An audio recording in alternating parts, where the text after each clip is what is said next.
Bharatiya Janata party की केंद्र सरकार ने मुझे 3 महीने में दूसरी बार उस मुख्यमंत्री आवास से निकालकर बाहर फेंक दिया। चिट्ठी भेजकर मुख्यमंत्री आवास का अलॉटमेंट कैंसिल किया। एक चुनी हुई सरकार की चुनी हुई मुख्यमंत्री से छीन लिया।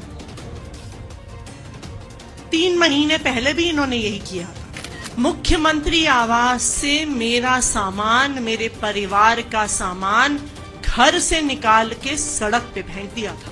ये हमारे घर छीन सकते हैं, ये हमें गालियां दे सकते हैं, लेकिन जो दिल्ली वालों के लिए काम करने का जज्बा हमारे दिल में है, उस जज्बे को नहीं छीन सकते हैं।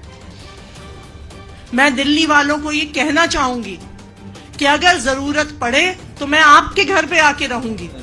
देख तेरे इंसान की हालत क्या हो गई भगवान, कितना बदल गया इंसान। सत्रह एक बंगला है और आज रो रही है, झूठे आंसू बहा रही है कि मुझे बंगले से निकाल दिया, जबकि वो बंगले का उसने कभी एकोमोडेशन चार्ज ही नहीं लिया। दूसरे उसको 2 बंगले अलॉट हुए थे, उसने कभी उसका चार्ज ही नहीं लिया और एक में रह रही है। और केजरीवाल क्या कहते थे, हम बंगला नहीं लेंगे, 3 कमरों के मकान में रहेंगे। तो इसीलिए मैंने एक गीत सुनाया था कि देख तेरे इंसान की हालत क्या हो गई भगवान, कितना बदल गया इंसान। मतलब कल क्या कहते थे, गाड़ी नहीं लेंगे, कोठी नहीं लेंगे, मगर आज चीख चीख कर रो रहे हैं हम तो घर से ही काम कर लेंगे, हमारा बंगला। जबकि पीडब्ल्यूडी ने कहा है कि हमने कोई किसी का बंगला खाली नहीं कराया। और दिल्ली के चुनाव की घोषणा जिस दिन होती है, उससे पिछली रात को भारतीय जनता पार्टी की केंद्र सरकार ने जो मेरा सरकारी आवास है, जो मुख्यमंत्री आवास है, जो मुझे अलॉट हुआ है मुख्यमंत्री होने के नाते, भारतीय जनता पार्टी की केंद्र सरकार ने मुझे 3 महीने में दूसरी बार उस मुख्यमंत्री आवास से निकालकर बाहर फेंक दिया।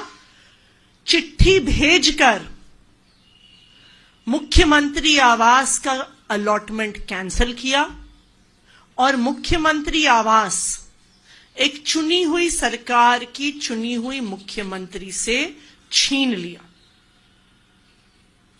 3 महीने पहले भी इन्होंने यही किया था। जब मैं मुख्यमंत्री बनी, मुख्यमंत्री आवास से मेरा सामान, मेरे परिवार का सामान घर से निकाल के सड़क पे फेंक दिया था।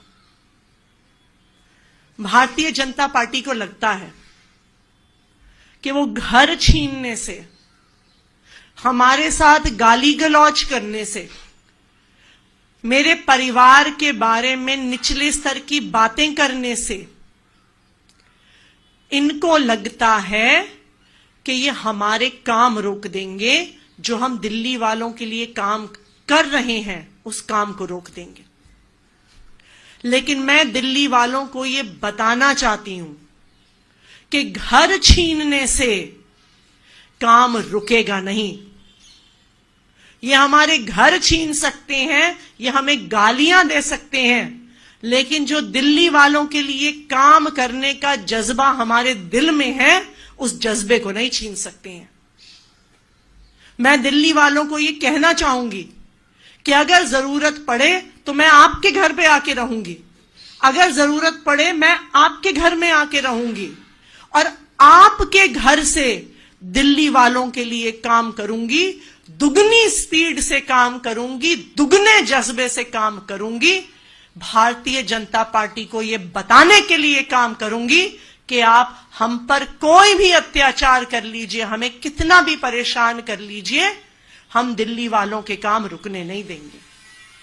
मैं याद करा दूं भारतीय जनता पार्टी वालों को, 3 महीने पहले, एक बार पहले भी आपने मुझसे मुख्यमंत्री आवास छीना था, मेरा सामान सड़क पर लाके फेंक दिया था। उसके बाद 3 महीने में मैंने दिल्ली की सड़कें ठीक करवाई, मैंने दिल्ली में फ्लाईओवर बनवाए, मैंने दिल्ली में अनेकों नए स्कूल बनवाए, मोहल्ला क्लिनिक में जो टेस्ट रुके हुए थे वो टेस्ट शुरू करवाए, मोहल्ला क्लिनिक में जो दवाइयां बंद कराई हुई थी वो दवाइयां शुरू करवाई, और जो अरविंद केजरीवाल जी ने वादा किया था कि दिल्ली की महिलाओं को 1000 रुपए की सम्मान राशि देंगे, उस महिला सम्मान योजना को कैबिनेट में पास कराया। और मैं आज आपको ये बता दूं कि आज जब इन भाजपा वालों ने मुझे मुख्यमंत्री आवास से बाहर निकाल कर फेंका है, अब वो याद रखें, इस बारी जब मुख्यमंत्री आवास से निकाला है, आज मैं ये प्रण ले रही हूं कि दिल्ली की हर महिला को 2100 रुपए दिलवा कर रहूंगी। संजीवनी योजना के तहत दिल्ली के हर बुजुर्ग को सरकारी अस्पताल में, प्राइवेट अस्पताल में फ्री इलाज करवा कर रहूंगी। दिल्ली के हर पुजारी को, हर ग्रंथी को हर महीने 18,000 रुपए की सम्मान राशि दिलवा कर रहूंगी। भारतीय जनता पार्टी वाले ये समझ लें कि आम आदमी पार्टी का एक एक कार्यकर्ता, एक एक नेता, एक एक मंत्री, मुख्यमंत्री अपने सिर पर कफन बांध कर निकला है, दिल्ली वालों के लिए काम करने के लिए निकला है। आप हमें जितना परेशान करेंगे, हम उतने ज्यादा जज्बे से दिल्ली वालों के लिए काम करेंगे। लोकतंत्र का उत्सव है, और लोकतंत्र के उत्सव में दिल्ली के लोग पिछले 10 साल से जिस प्रकार से आपदा झेल रहे थे, तो आपदा का निवारण करने के लिए 5 तारीख को वोट डाले जाएंगे। 1.5 करोड़ लोग अब इस आपदा से छुट्टी पाने के लिए और अपने मत का उपयोग करेंगे। भारत में लोकतंत्र है, और देश दुनिया का सबसे बड़ा लोकतांत्रिक देश भारत है, और कहीं ना कहीं देश की जनता 5 साल से इसका इंतजार करती है कि पिछली सरकार ने क्या कहा था और क्या किया, है ना जी।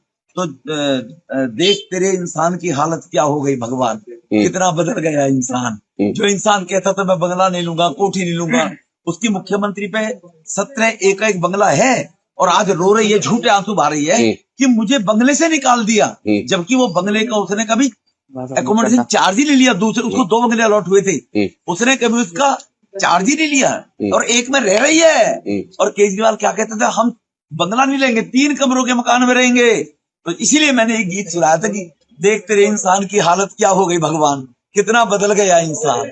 मतलब कल क्या कहते थे, गाड़ी नहीं लेंगे, कोठी नहीं लेंगे, मगर आज चीख कर रो रहे हैं हम तो घर से ही काम कर लेंगे, हमारा बंगला। जबकि पीडब्ल्यूडी ने कहा है कि हमने कोई किसी का बंगला खाली नहीं कराया, क्योंकि वो केजरीवाल की बताई स्क्रिप्ट करती है। कल रो कि मेरे आतंकवादियों को समर्थन करने वाले पिताजी की अपमान किया। अरे अफजल गुरु की फांसी की जो कोई अगर राष्ट्रपति को लिखेगा मर्सी पिटीशन, किसको माफ, इसकी फांसी नहीं लगनी चाहिए, है ना जी। तो चाहे आपके पिताजी हो, चाहे कोई हो। तो इसीलिए सोनिया गांधी जी तो रोई थी आतंकवादी बटला हाउस के एनकाउंटर में मारने वाले आतंकवादियों को लेकर। आतिशी जी कहती तो अच्छा लगता, कल जब आंसू बहा रही थी अच्छा लगता, कहती कि मैं मेरे पिताजी का जो कंडक्ट रहा है, मेरी माताजी का कंडक्ट रहा है, मैं उससे संबंध नहीं रखती। या कहे कि मैं उससे सहमत हूं उस बात को लेकर कि अफजल गुरु को माफी मिलनी चाहिए थी सुप्रीम कोर्ट से। तो इसीलिए अब जो लोकतंत्र का मंदिर भारत कहा जाता है, तो दिल्ली के अंदर भी अब ये लोकतंत्र का पर्व है। 5 तारीख को वोट डालेंगे और इस दिल्ली में आपदा से लोगों को निजात दिलाएंगे।